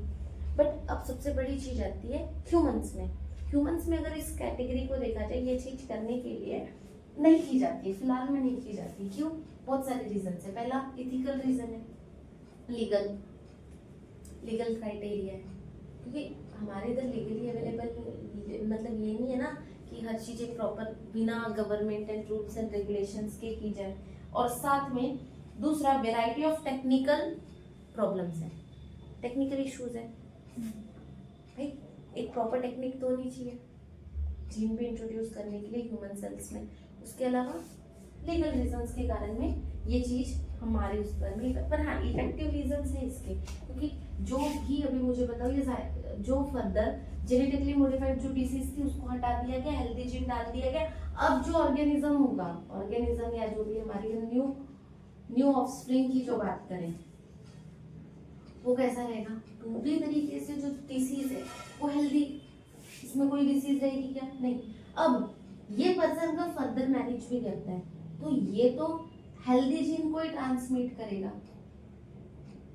जो डिफेक्टिव जीन है उसको करेगा क्या? नहीं, वो तो हट गया, हेल्दी जीन ने रिप्लेस कर दिया। हेल्दी जीन को ये जनरेशन टू जनरेशन ट्रांसफर करेगा, तो वो डिसीज होने के फर्दर जनरेशन में चांसेस क्या हो जाएंगे? कम हो जाएंगे। क्लियर है? अब नेक्स्ट आते हैं somatic cells. Other than germ cells हमारे बॉडी में जितनी सेल्स है वो सब कौन सी है? सोमैटिक। स्किन की बात करें, बोन मैरो की बात करें, हार्ट की बात करें, किडनी की बात करें, मतलब ओवरऑल हमारे बॉडी में जितने भी अदर, चाहे ब्लड सेल्स की बात करें, सही है ना, सभी सेल्स कौन सी? सोमैटिक सेल है। तो सोमैटिक जीन थेरेपी में हम किसके बारे में बात करेंगे? इन्हीं के बारे में बात करेंगे। सबसे अच्छा बोन मैरो।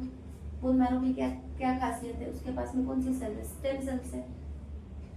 कौन सी सेल है? स्टेम सेल्स है। स्टेम सेल्स क्या है? न्यू लिविंग ऑर्गेनिज्म में अगर उसको उसमें सबसे बड़ी खासियत क्या है? वो मल्टीपल फॉर्म्स ऑफ सेल्स में मतलब मल्टीप्लिकेशन कर सकती है, डिवाइड हो सकती है। जैसे कि जो हमारी स्टेम सेल्स है, आई की सेल्स में भी डिवाइड हो सकती है, हार्ट के सेल्स में भी डिवाइड हो सकती है, किडनी के सेल्स में भी डिवाइड हो सकती है, ठीक है। तो बोन मैरो में प्रेजेंट होती है।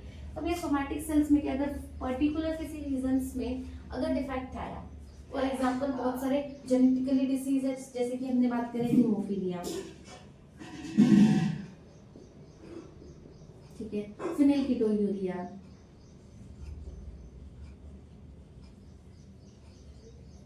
इसके अलावा सिकल सेल एनीमिया,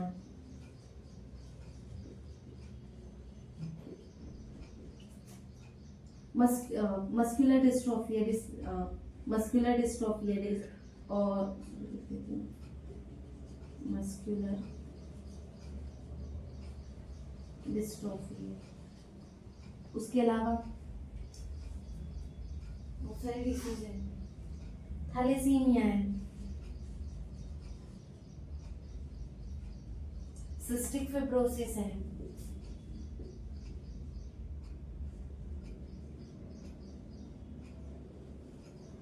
और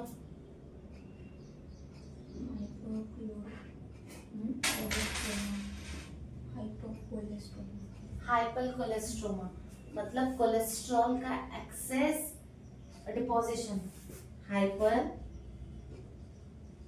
कोलेस्ट्रोमा। तो ऐसे बहुत सारी डिसीज है जिसमें हम इसका यूज कर सकते हैं। अगर कोई भी जो भी डिफेक्टिव जीन है उसको रिप्लेस कर दे, हेल्दी जीन को इंट्रोड्यूस कर दे, तो ये जो डिसीज है इसको भी हम क्या कर सकते हैं फर्दर। अब सीधी सी बात, न्यू लिविंग और जो भी पर्सन हीमोफीलिया से, हमने भी एग्जांपल लिया था ना हीमोफीलिया का, उसको रिप्लेस करके ऐसा फैक्टर डाल दिया जाए कि जो फैक्टर हीमोफिलिक जो जीन है उसको रिप्लेस करके नया जीन डाल के पर्सन को हेल्दी बनाया जा सकता है। क्लियर है? तो ये सब सोमैटिक जीन थेरेपी में आ जाएगा। क्लियर है? और जर्म जीन थेरेपी में सिर्फ हम किसकी बात करेंगे? हमारे जर्म सेल्स में गैमेट्स की, ठीक है, गैमेट्स वे एम्ब्रियो में जो करेंगे वो सब का रहेगा हमारा germ line gene therapy. Next topic आता है जेनेटिकली मॉडिफाइड ऑर्गेनिज्म, जीएमओस। इसमें दोनों आएंगे, जेनेटिकली मॉडिफाइड में जेनेटिकली मॉडिफाइड एनिमल्स भी है, प्लांट्स भी है, ठीक है। सीधी सी बात है।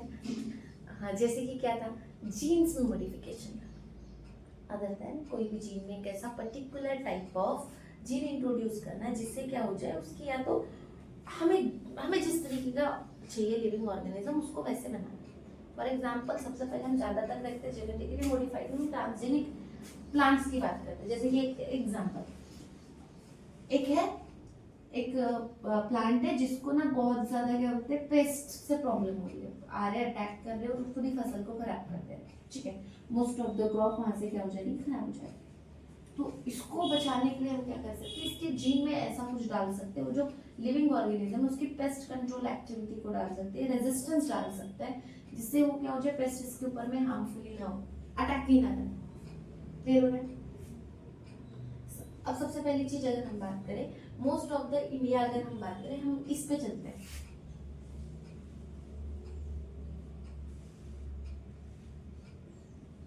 डिपेंडेंट पॉपुलेशन ऐसी हो रही है तो फूड की डिमांड भी ऐसी ही, मतलब पॉपुलेशन इंक्रीज हो रहा है तो फूड की डिमांड भी उतनी ही चाहिए ताकि सबको फुलफिल हो सके। तो हमें इसके लिए सबसे पहली चीज क्या चाहिए, हाई यील्ड चाहिए, हाई यील्ड प्रोडक्शन चाहिए। क्लियर है, डिमांड को कंप्लीट करने के लिए। उसके अलावा क्या चाहिए, जो क्वालिटी ऑफ न्यूट्रिएंट है उसके अंदर में वो भी एडवांस है। न्यूट्रिएंट की जो क्वालिटी है वो भी अच्छी चाहिए फूड के अंदर में। क्लियर हो रहा है क्या? ठीक है। उसके अलावा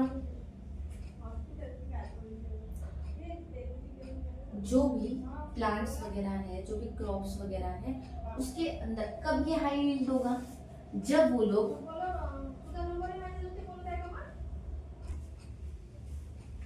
ये चीजें चाहिए। हाँ, क्यों? क्योंकि ये किसके लिए हेल्पफुल है रे बाबा, मैनकाइंड के लिए। अब मुझे एक बार पता, अगर मुझे फॉर एग्जांपल एक एग्जांपल दे दी, मुझे 1000 टन्स ऑफ जो है राइस चाहिए, प्रोडक्शन है 100 टन्स, तो रिक्वायरमेंट कंप्लीट होगी? मुझे इसको कैसे भी 1000 टन करना पड़ेगा, 1000 टन या उससे ज्यादा। फॉर एग्जांपल ज्यादा हुआ तो एक्सपोर्ट करेंगे, ठीक है। तो सीधी सी बात है, इतना रिक्वायरमेंट इतनी है और प्रोडक्शन इतना है, तो मुझे इसको इंक्रीज करना पड़ेगा। तो क्या करेंगे, सबसे पहले मुझे हाई यील्ड प्रोडक्शन करना पड़ेगा, मतलब ऐसी वैरायटी को डेवलप करना क्रॉप में। देखो पहले ट्रेडिशनल अगर एग्रीकल्चर की बात करें तो ट्रेडिशनल एग्रीकल्चर में क्रॉसिंग जो है, क्रॉस ब्रीड वगैरह चलता था, पर जो वेरिएशंस और हाई यील्ड जो है वो कैसी हो रही है, कमी होते जा रही है। तो हम क्या कर सकते हैं, इसके जीन को मॉडिफाई कर सकते हैं, इसमें ज्यादा ऐसे जीन पोटेंशियल जीन डाल सकते हैं जिससे क्या हो जाए, इसकी यील्डिंग कैपेसिटी बढ़ जाए, सीड ज्यादा। जैसे मैंने राइस का पूरी की पूरी पैडी फील्ड लगाया है फॉर एग्जांपल, ठीक है, ठीक है। मुझे इसके प्रोडक्शन में मैंने जेनेटिकली एक है कि मैंने ट्रेडिशनल सीड्स का यूज किया, ट्रेडिशनल, और उससे मुझे इतना टन्स ऑफ प्रोडक्शन हुआ, और फिर हमने जेनेटिकली मॉडिफाइड उसके जीन के अंदर में चेंज किया और उसको हमने ग्रो किया और उसका जो यील्डिंग हुआ वो 1000 टन हुआ, मेरी रिक्वायरमेंट कंप्लीट हो गई। तो मेरे लिए जो जेनेटिकली मॉडिफाइड जो प्लांट है वो इम्पोर्टेंट हो गए। तो मेन चीज काय के लिए आएगी कि यील्ड बढ़ाने के लिए और न्यूट्रिशनल क्वालिटी को बढ़ाने के लिए। तो सबसे पहले जो ट्रांसजेनिक, अब सीधी सी बात, इसका करेंगे कैसे, लेबोरेटरी में जेनेटिक इंजीनियरिंग के थ्रू, प्लांट एनिमल सभी वायरसेस वगैरह का यूज करके। और कहाँ पे होगा, इंजीनियरिंग के थ्रू, लेबोरेटरी में। क्लियर है। अब सबसे इंपॉर्टेंट चीज आती है कि अगर हम बात करें, जो सबसे पहला ट्रांसजेनिक प्लांट जो बनाया गया था वो था टबैको।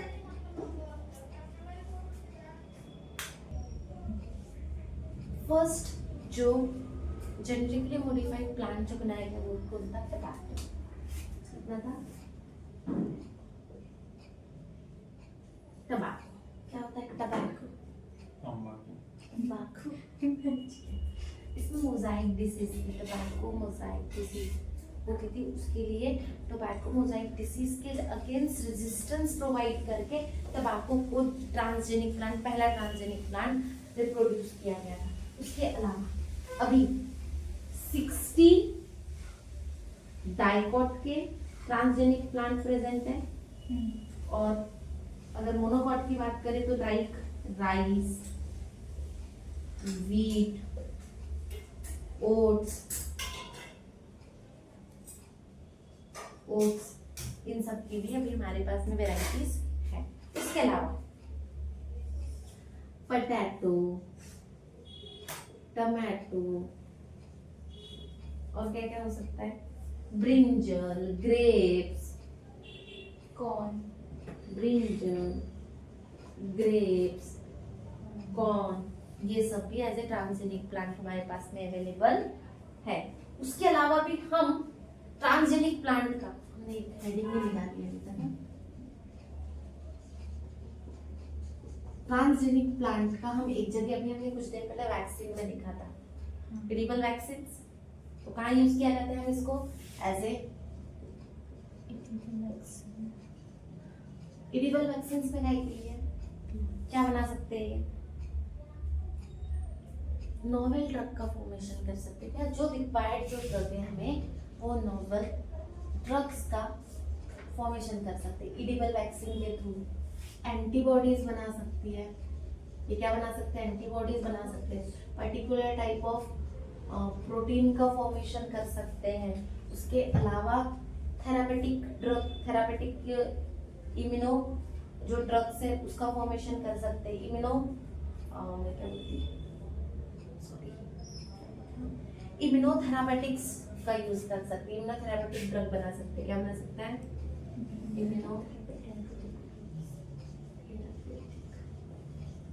ड्रग का फॉर्मेशन कर सकते हैं। ये सब ट्रांसजेनिक प्लांट का यूज हम अदर देन भी ह्यूमन अपने बेनिफिशियल के लिए अदर देन भी करते हैं। क्लियर है? डन है? इसके अब आते हैं एडवांटेजेस पे। नेक्स्ट आते हैं advantages of genetic transgenic plant. उसमें सबसे पहला आता है इंसेक्ट पेस्ट रेजिस्टेंस। देखो अभी इसमें कुछ पहले में हमने बीटी कॉटन की बात की थी। किसकी?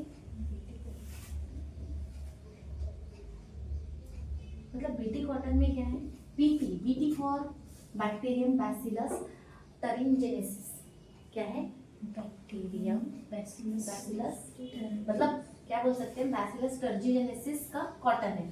इसके अगेंस्ट ये जो है इसके अंदर इसके अगेंस्ट क्या है? रेजिस्टेंस है। मतलब इफ अगर कोई बैक्टीरिया आए, इसको कोई भी पेस्ट इंसेक्ट इसके ऊपर में अटैक करे तो ये क्या करेगा? सीधा उसके इंसेक्ट ने अटैक किया बीटी कॉटन पे, उसको ऊपर जैसे आएगा उसके मिड कट उसके अंदर में एक रेजिस्टेंस जाता है। ये जो है ना बैसिलस टर्जिनेसिस इसके अंदर में ऑलरेडी इंट्रोड्यूस्ड है। किसके अंदर में? कॉटन के अंदर में, प्लांट के अंदर में। ठीक है। और उसके अलावा इसके पास में क्या है? और क्या है? जो प्लांट होगा उसके पास में काउपी, ट्रिप्सिन इनहिबिटर,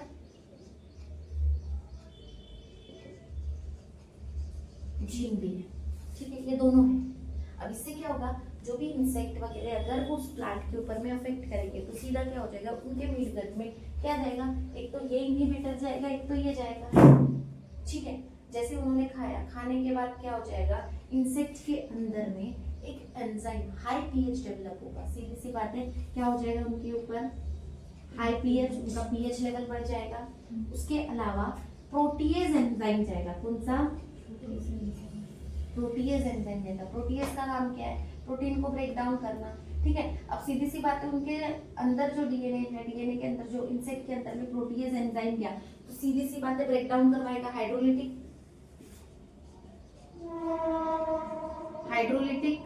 एक्टिविटी करेगा और जो भी उसका जो प्रोटीन है वो क्या हो जाएगा? ब्रेक हो जाएगा। उसके अलावा इसके जो इंसेक्ट वगैरह इनके जितने भी स्पोर्स है इसको क्या करता है? ये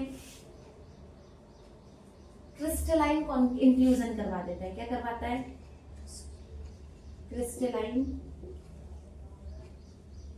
इंफ्यूजन। मतलब जो स्पोर्स है, किसको? स्पोर्स को। अब स्पोर्स क्रिस्टलाइन हो गए तो वो ऑब्वियसली एक जगह वो हो जाएंगे। स्पोर्स इधर उधर मूव नहीं कर पाएंगे तो अदर जाने के बाद वहां पे ग्रोथ नहीं कर सकते। क्लियर हो रहा है? तो सीधी सी बात है, क्रिस्टलाइन इंफ्यूजन करवाएगा स्पोर्स का। उसके अलावा हाई पीएच करवाएगा, प्रोटीएज एंजाइम को रिलीज करेगा, हाइड्रोलिटिक एक्टिविटी करेगा और उसके मिड गट के जो सेल है उसको ब्रस्ट खत्म कर देगा। अब सीधी सी बात है, उसके मिड गट की जो सेल है वो खत्म, तो वो जो इंसेक्ट वगैरह है वो जिंदा है क्या? क्लियर हो गया? तो ये काम किसका रहेगा? इंसेक्ट पेस्ट रेजिस्टेंस में। किसका? उसके लिए एग्जांपल किसकी बात की है हमने? बैसिलस टरिनजेनेसिस के रिगार्डिंग, जो जिसके पास में वो इसकी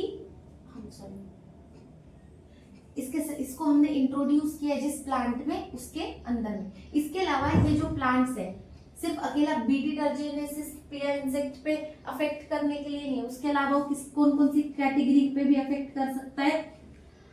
लेपिडोप्टेरा, डिप्टेरा और कोलिप्टेरा। ठीक है, इन कैटेगरी पे भी अफेक्ट करता है। उसके अलावा सिमिलरली एक और चीज दी गई है, अल्फा एमाइलेज के पास में जिसका रेजिस्टेंस है। किसके पास? अल्फा अमाइलेज का जब किसी के पास में रेजिस्टेंस है, ये लिया किसके जाता है?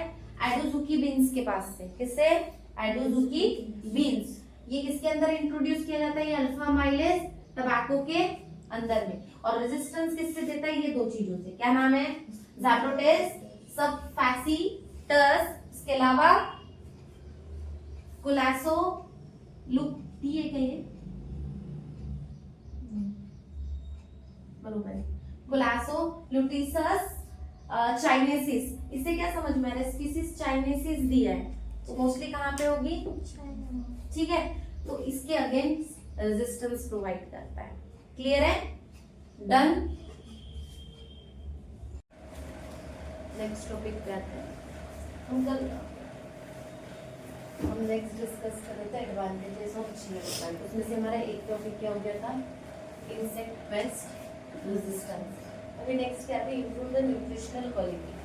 सेकंड क्या है उसका एडवांटेजेस? इंप्रूव न्यूट्रिशनल क्वालिटी, जिसको हम क्या बोलते हैं? Bio fortification. ठीक है, समझो। मेन क्या करना है? जो फूड की सीधी सी बात है, हम क्या बात कर रहे हैं? जो भी हम फूड कंज्यूम कर रहे हैं उस फूड की क्वालिटी को, उसकी न्यूट्रिशनल फूड है, फूड का सीधा क्या बढ़ाना? न्यूट्रिशनल वैल्यू को एनहांस करना। ठीक है, इसमें क्या जाता है? देखो, जब हम फूड की बात कर रहे हैं या नेचुरल प्रोडक्ट की बात कर रहे हैं तो इसमें न्यूट्रिशनल वैल्यू को जब बढ़ाते हैं तो इसमें एक ब्रांच आती है न्यूट्रास्यूटिकल। क्या आता है? इसको और क्या बोला जाता है? न्यूट्रास्यूटिकल। मतलब बहुत सी ऐसी नेचर से जो है उसमें क्या बोलते हैं? फार्मेसी सुटिकल्स, मतलब प्रिपरेशंस वगैरह होते हैं, उसको प्रिपेयर करना। पर न्यूट्रा मतलब नेचुरल चीजों को लेकर न्यूट्रिशनल वैल्यू को बढ़ाना। तो ठीक है, तो इसको हम किस में पढ़ते हैं? फूड वैल्यू को इम्प्रूव करना या फिर न्यूट्रास्यूटिकल्स में। क्लियर है? अब सिंपल एक बात है कि मोस्ट ऑफ द कंट्रीज अगर हम बात करें तो एक डाइट प्रॉपर है सबके तरफ में, राइस। कौन सा? चावल। हर जगह, हर कंट्रीज में मोस्टली एक खाया जाता है। मेन जो डाइट, जो हमारा जो सिंपल फूड्स में से एक फूड है वो है राइस, जो डे टू डे कंज्यूम करते हैं। ठीक है, तो सबसे पहली चीज ये आ जाती है कि अगर राइस में सभी न्यूट्रिशन होते हैं क्या? नहीं। तो मोस्टली अगर ज्यादातर लोग अगर राइस कंज्यूम करेंगे तो मुझे एक बात बताओ, उनमें न्यूट्रिशनल डिफिशियंसी आएंगी। क्लियर है? उनकी बॉडी माल न्यूट्रिशन से बिलोंग करेगी, मतलब पूरी तरीके से उनको न्यूट्रिशन नहीं मिल रहा है। अकेले राइस में पूरे के पूरे राइस में क्या कार्बोहाइड्रेट है, सिर्फ हमें एनर्जी मिलेगी, पर अदर देन जो हमें विटामिन वगैरह, मिनरल्स वगैरह की जो नीड है वो कंप्लीट होगी क्या? नहीं। तो उसलिए क्या किया गया? राइस में न्यूट्रिशनल वैल्यूज ऐड की गई। जैसे मेन जो प्रॉब्लम जो फेस करने को मिल रही थी वो मिल रही थी नाइट ब्लाइंडनेस। क्या? मतलब रात को नहीं दिखता इसमें पर्सन को, रात में नहीं दिखता, और it is due to deficiency of vitamin A. इसकी डेफिशिएंसी से होता है विटामिन ए की डेफिशिएंसी से होता है। क्लियर है? अब क्या कर सकते हैं? हम पढ़ ही रहे जीवन प्लांट, जेनेटिकली मॉडिफाइड प्लांट, तो इसमें क्या किया जाता है? विटामिन ए को न्यूट्रिशन एज ए ऐड किया जाता है राइस में। जेनेटिकली मॉडिफाइड है, राइस के प्लांट में क्या ऐड करना है? हमें विटामिन ए ऐड करना है, इसका प्रिकर्सर ऐड करना है। तो सिंपल, तो दो चीजें डेवलप हुई, वो हुई ट्रांसजेनिक राइस, जिसको हम बोलते हैं गोल्डन राइस, और एक चीज और लेके आया गया, ट्रांसजेनिक मस्टर्ड, जिसको हम क्या बोलते हैं? गोल्डन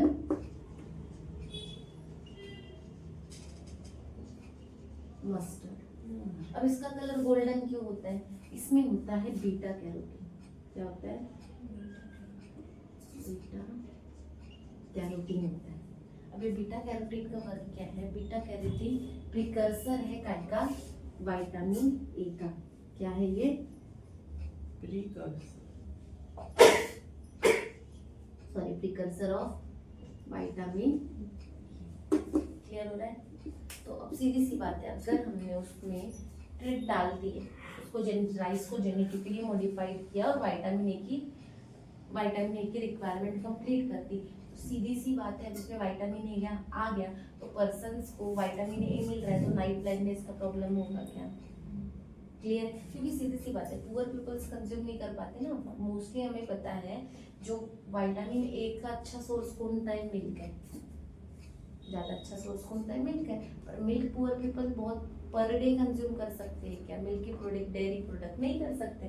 तो इसीलिए राइस अगर हमारा सोर्स है, तो हम ऐसे क्रॉप को जनरेट करें जो हमें राइस के साथ साथ हमें विटामिन की हमारी जो न्यूट्रिशनल रिक्वायरमेंट है वो भी कंप्लीट करे। तो इसके अंदर में इसीलिए राइस को गोल्डन राइस किसका जेनेटिकली मॉडिफाइड बनाया गया।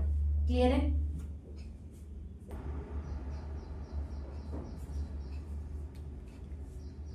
नेक्स्ट देखो, अभी राइस के लिए देखा, राइस में एक और चीज की इम्प्रूवमेंट करनी है। देखो आयरन डिफिशियंसी भी 30% ऑफ पॉपुलेशन में कैसी है, कॉमन है। तो पहला हमने विटामिन ए देखा, अब हमें किसकी बात करना है? Iron deficiency. तो इसके लिए जो प्रिकर्सर होता है वो होता है, जो प्रोटीन होता है जो बनाता है वो होता है फेरिटीन। क्या होता है? फेरिटीन। ठीक है, इस फेरिटीन को ऐड करना है। ठीक है, तो फेरिटीन को क्या किया जाता है? राइस में ऐड किया जाता है। पर इसको देखो, फेरिटीन जो प्रोटीन है बहुत सारे प्लांट, एनिमल्स और बैक्टीरियाज में प्रेजेंट होता है।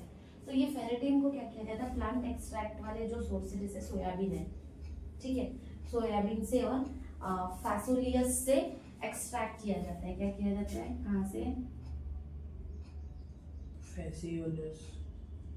सोयाबीन से और फैसियोलस से क्या किया जाता है?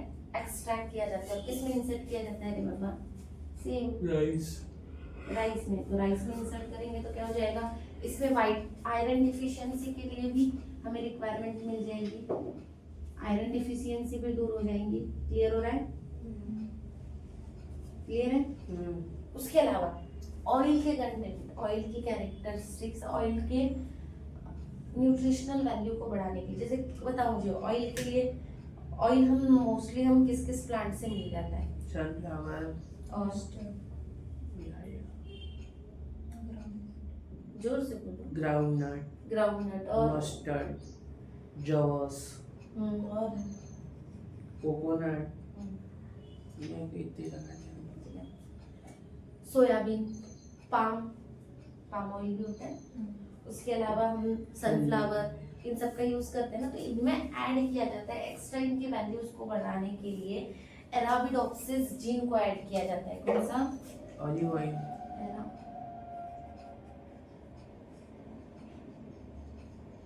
अराबिडोप्सिस जीन को ऐड किया जाता है। किस लिए? ये जो ऑयल वगैरह जितने भी, जैसे हम बात कर रहे हैं, सनफ्लावर से मिलता है, सोयाबीन से मिलता है, पाम ऑयल पाम से भी मिलता है, पाम ऑयल से भी मिलता है। तो इन सब में ये जीन को ऐड किया जाता है ताकि इनकी जो ये ऑयल की जो है न्यूट्रिशनल वैल्यू क्या हो जाए?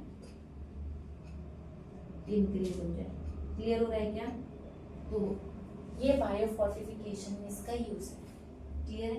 एंटीऑक्सीडेंट के लिए अलग अलग, देखो विटामिन ई अलग अलग न्यूट्रिशन के लिए अलग अलग यूज किया जाता है। आपके बुक में पूरा का पूरा चार्ट दिया हुआ है किस किस का। प्रोविटामिन ए के लिए कहाँ कहाँ से राइस में डाला जाता है, क्या क्या डाला जाता है पूरा, जैसे कि फाइकोटीन है, सिंथेस है, ये सब ट्रांसजीन ऐड किए जाते हैं। उसके अलावा विटामिन ई के लिए कैनोला में कौन सा खोराक? कैनोला में क्या ऐड किया जाता है? अल्फा टोकोफेरॉल, मिथिलीन ट्रांसफरेज को ऐड किया जाता है। उसके अलावा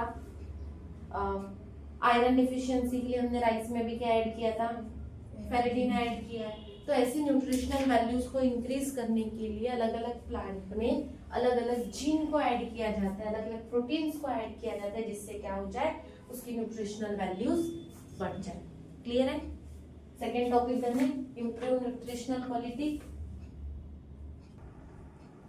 next, modification in post harvest characteristics. Simple. हमने कोई भी चीज़ हार्वेस्ट की, वेजिटेबल्स, फ्रूट्स, ठीक है, तो मोस्टली जब वो रिपेयर होते की कंडीशन होती है, जब वो पकने वाला होता है स्पेशली, उस कंडीशन में क्या होता है, फ्रूट्स सॉफ्ट होते हैं, तो ज़्यादातर क्या होता है, डिसीज या कोई फिर पेस्ट उसके ऊपर भी अटैक कर सकता है, खराब हो जाते हैं ना जल्दी। अगर जैसे ही कोई भी फूड अगर फ्रूट्स वगैरह पक गए तो उसके ऊपर में बहुत जल्दी बैक्टीरियल इन्फेक्शन, बैक्टीरिया वगैरह क्या पेस्ट वगैरह एक्ट कर देते हैं, मक्खियाँ भी बनाने लग जाती है मीठे, क्लियर है, तो क्या हो जाते हैं वो खराब हो जाते हैं, या फिर हॉट या कोल्ड एनवायरनमेंट के कारण भी वेजिटेबल्स वगैरह जो है खराब हो जाती है। उसके अलावा अगर हम बात करें उसका ऑर्डर, उसका फ्लेवर भी चेंज हो जाता है, बहुत दिनों तक रहे तो उसका फ्लेवर और ऑर्डर पे भी फर्क पड़ता है। तो इसकी वजह से क्या हो जाता है, तो सबसे बड़ी चीज लॉस हो जाता है, जो भी फूड वगैरह, जो भी फ्रूट्स वगैरह है, वो जो भी हार्वेस्ट की हुई चीजें सब खराब होने लग जाती है, कोई काम की होती है क्या, नहीं। या फिर दूसरा प्रॉब्लम ये आ जाता है उसके स्टोरेज में और ट्रांसपोर्ट में, पके हुए चीजों को ट्रांसपोर्ट करते हुए प्रॉब्लम क्या आ जाती है, ब्रूश हो जाते हैं, या फिर हम बोल सकते हैं सॉफ्टनिंग के कारण खराब, मतलब फट जाते, खराब हो जाते हैं, तो ये प्रॉब्लम आती है ट्रांसपोर्ट के कारण। तो इसको अवॉइड करने के लिए कुछ उसमें पोस्ट हार्वेस्ट क्या बोलते हैं कैरेक्टरिस्टिक्स ऐड ऑन की गई, जैसे कि अगर हम बात करें टमाटो, इसकी बात करते हैं टमाटो के बारे में, ठीक है। ये सब जो एक्टिविटी है, जो रिपनिंग होती है या खराब हो जाता है, जो रिपनिंग ऑफ फूड होता है, वो किसके वजह से होता है, जैसे टमाटो ग्रीन था तो किसी ना किसी एंजाइम के कारण वो पकेगा, तो उन एंजाइम्स को क्या बोला जाता है, एंडोजीनस एंजाइम, इनके एक्टिविटी के कारण ये पकते हैं, क्लियर है। तो अब सीधी सी बात है टमाटो की, अगर हम बात करें तो टमाटो में होता है पॉलीगैलेक्टोरुनेस, क्या होता है,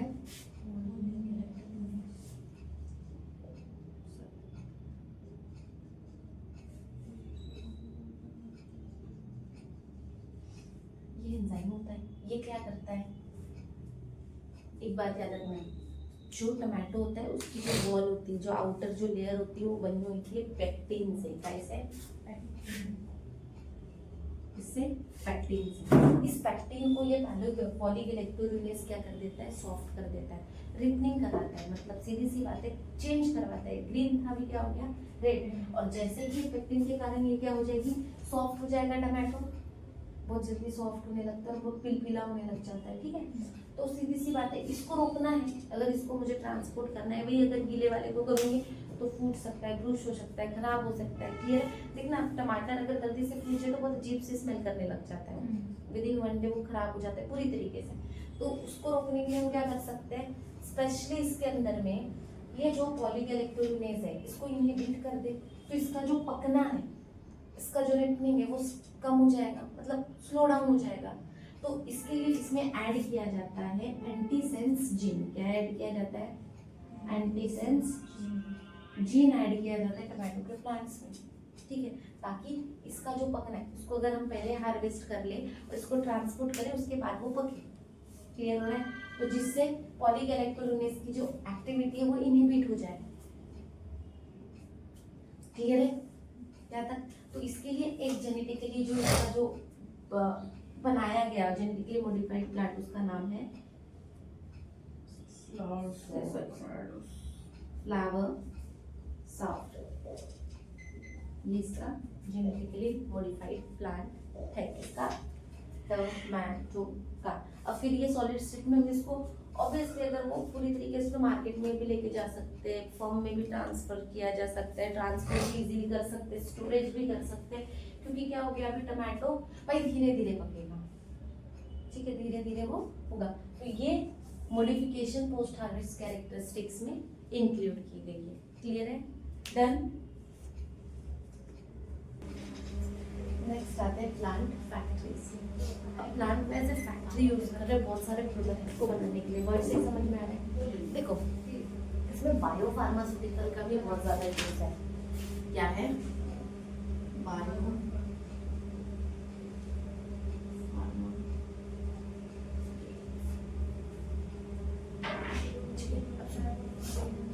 मेन चीज कर क्या है, हमें बहुत सारी चीजें बहुत इंपॉर्टेंट है, लिपिड है, प्रोटीन है, उसके अलावा अगर हम बात करें जितनी भी न्यूट्रिशनल रिक्वायरमेंट, विटामिन वगैरह जो भी चीज़ें, क्या क्या ज़रूरत है हमारे बॉडी को, प्रोटीन की ज़रूरत है,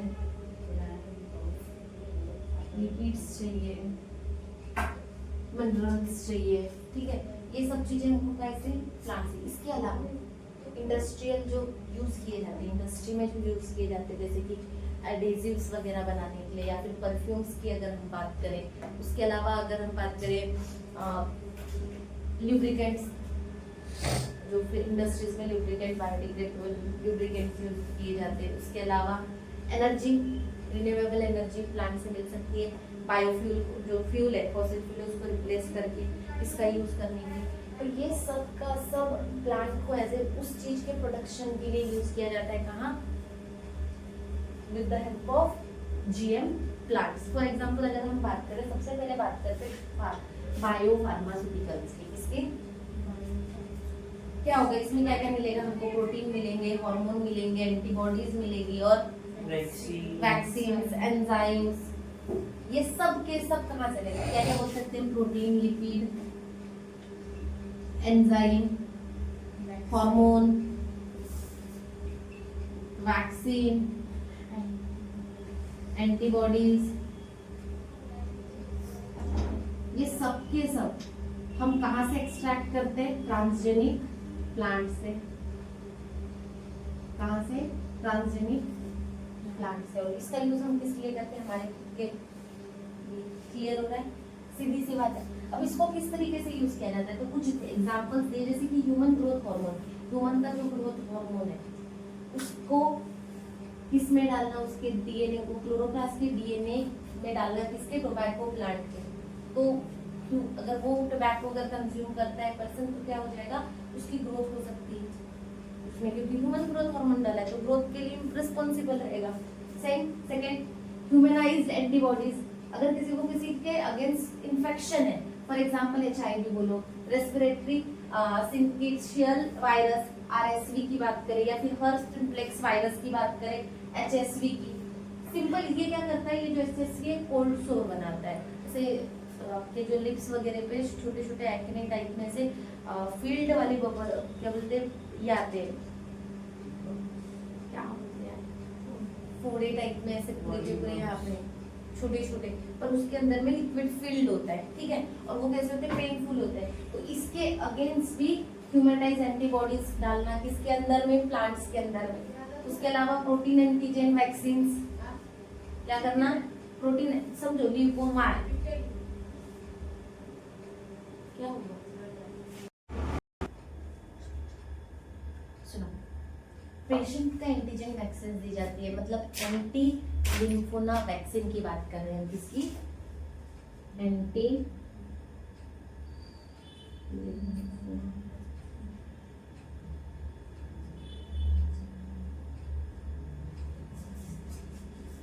सुनो, एंटी लिम्फोमा। लिम्फोमा मतलब क्या होता है? कैंसर होता है। पर कौन सा कैंसर?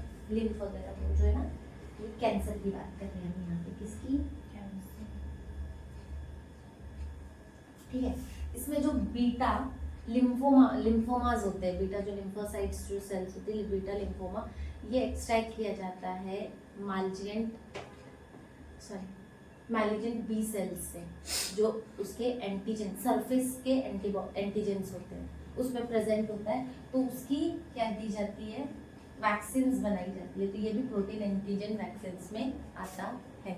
उसके अलावा इसका यूज अदर देन हम जो प्रोडक्ट यूज करते हैं कमर्शियली, उसको बनाने के लिए भी जीएम प्लांट्स का यूज किया जाता है। टबैको में एडेसिव के जीन डाले जाते हैं, जिससे सुपर ग्लू, पता है ना, नाम सुने? सुपर ग्लू ना, तो ये बनाने के लिए भी इसका यूज किया जाता है। क्या? Super glue. इसमें डाले जाते हैं एंटीजन एडेसिव के टबैको प्लांट में। इसमें टबैको प्लांट में। क्लियर है? उसके अलावा ट्रांसजेनिक प्लांट जो है, हाँ, मरीन अलगी, पता है मरीन अलगी? मरी हुई अलगी नहीं है बाबा, पानी में वो भी कौन से सी सी वाटर। Water algae. इसके पास से क्या किया जाता है, इसके जीन को एक्सट्रैक्ट, इसके सॉरी क्या बोलती हूँ, जो ट्रांसजेनिक जो प्लांट्स होते हैं उसमें जो मरीन एल्गी है, मरीन एल्गी का क्या किया जाता है, जीन निकाले जाते हैं, ऑयल कंटेनिंग जो जीन होते हैं वो निकाले जाते हैं और क्रॉप में इंसर्ट किए जाते हैं। तो जो जीएम प्लांट है फिर वो ऑयल जो मिलता है, उनसे जो ऑयल मिलता है उसका जो न्यूट्रिशनल वैल्यू है इक्वल टू रहता है कॉड लिवर ऑयल के जैसा। कॉड लिवर ऑयल जैसा रहता है, सेम उतनी ही न्यूट्रिशनल वैल्यू प्रोवाइड करता है। क्लियर है। उसके अलावा हमारे पास में सीधी सी बात है, इसका यूज एंटी मलेरियल ड्रग, किसको बनाने के लिए, anti malarial drug, artemisinin, artemisinin को बनाने के लिए एंटी मलेरियल ड्रग है, इसके प्रोडक्शन के लिए भी किया जाता है। उसके अलावा जो ओपियम पॉपी सीड्स है, Poppy plant sorry opium Poppy, इसके बारे में मैंने इसको बहुत बार बताया भी, एक्सप्लेन भी किया है। ओपियम ओपियम पॉपी के बारे में सिंपल क्या करते हैं इसका, opium, analgesic, power, sedatives, painkiller. हाँ तो पावरफुल पेन किलर, वो एनाल्जेसिक बोला ना, किसके लिए यूज किया जाता है, painkiller, pain killer, powerful pain killer बनाने के लिए। जैसे कि और उसके अलावा इसको सॉरी इसी को क्या बोलते हैं, एनाल्जेसिक, सेडेटिव्स,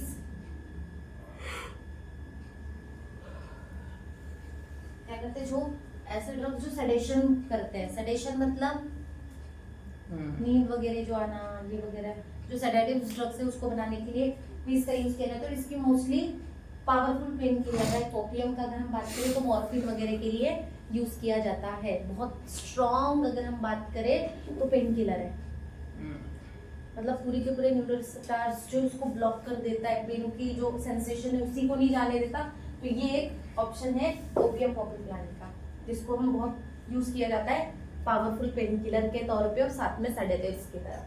ठीक है डन। कैसे अपन ये कैसे हो जाते हैं, हैबिचुअल हो जाते हैं। चलो नेक्स्ट टॉपिक क्या है हमारा, transgenic plant producing edible vaccine. हमने बहुत बार देखा कि सबसे अच्छा एग्जांपल है, बहुत अच्छा वैक्सीन है इडिबल वैक्सीन, जो हम प्लांट के थ्रू कंज्यूम करते हैं। तो इसलिए बहुत सारे जीएम प्लांट्स है, जीएम पोटैटोज है, जीएम टमाटोज है, उसके अलावा बनानाज है, सोयाबीन है, ऐसे बहुत सारे अल्फाल्फा है, ये सब चीजें यूज की जाती है किसके लिए, एज ए इडिबल वैक्सीन की तरफ इनके अंदर में इंसर्ट किए जाते हैं। जैसे कि फॉर एग्जांपल अगर हम बात करें हेपेटाइटिस बी की वैक्सीन जीएम बनाना में दी जाती है। किसमें, जीएम बनाना, जेनेटिक मॉडिफाइड बनाना जो है उसके अंदर में इंसर्ट किए जाते हैं। किसके लिए वैक्सीन देते हैं, हेपेटाइटिस बी के। क्लियर हो रहा है। तो ये सबसे ज्यादा हमने लास्ट टाइम भी देखा कि ये सबसे ज्यादा यूजफुल है किसका, एडवांटेजेस है किसका, जीएम प्लांट का। मतलब बहुत सारी जगह पे हम जीएम प्लांट्स को यूज करते हैं। पहला क्या क्या देखा था, पेस्ट रेजिस्टेंस। अगर पेस्ट रेजिस्टेंस में क्या हो गया था, वो पेस्ट के अगेंस्ट रेजिस्टेंस डेवलप करवाया था प्लांट के अंदर में। अगर वो दोबारा अगर वो पेस्ट उसके ऊपर अटैक करता था तो उसके गट में जाके उसके गट से प्रोटीएज एंजाइम क्या कर देता था, ब्रेक कर देता था प्रोटीन्स को उसके, और वो किल हो जाता था। उसके अलावा improve nutritional qualities, golden rice वगैरह जो भी हमने देखा। उसके अलावा हार्वेस्ट टमाटो वगैरह की जो प्रोटीन है, एंटीसेंस जीन डाल के क्या कर दो, उसके पकने के राइपनिंग की प्रोसेस को क्या कर दो, स्लो डाउन कर दो। उसके अलावा प्लांट एज ए फैक्ट्रीज, बहुत सारी चीजों के लिए हम प्लांट्स का यूज करते हैं, जिसमें क्या था, bio Nutra sorry bio nutraceuticals, nutraceutical तो इसमें है, उसी को तो बात चल। बायो फार्मास्यूटिकल्स की बात कर रहे हैं। बायो फार्मास्यूटिकल्स में बहुत सारे हम चीजें बनाते हैं, जिसमें प्रोटीन, हार्मोन, एंजाइम, एंटीबॉडीज वगैरह सब चीजें का फॉर्मेशन, और उसके अलावा इंडस्ट्रियल कमर्शियल पर्पस वाले प्रोडक्ट्स भी, जैसे कि एडेसिव्स, उसके अलावा परफ्यूम्स, जैसे हमने सुपर ग्लू का एग्जांपल देखा था। ये सब चीजें इंडस्ट्रियल पर्पस के लिए यूज होती है, तो वो भी बनाने हैं, पेन किलर्स वगैरह का फॉर्मेशन। ट्रांसजेनिक प्लांट किसके लिए, एज ए इडिबल वैक्सीन की तरह, ये पूरे के पूरे एडवांटेजेस हैं। इसका बाकी जो नेक्स्ट टॉपिक आता है ट्रांसजेनिक एनिमल, वो हम नेक्स्ट लेक्चर में डिस्कस करेंगे। Thank you so much.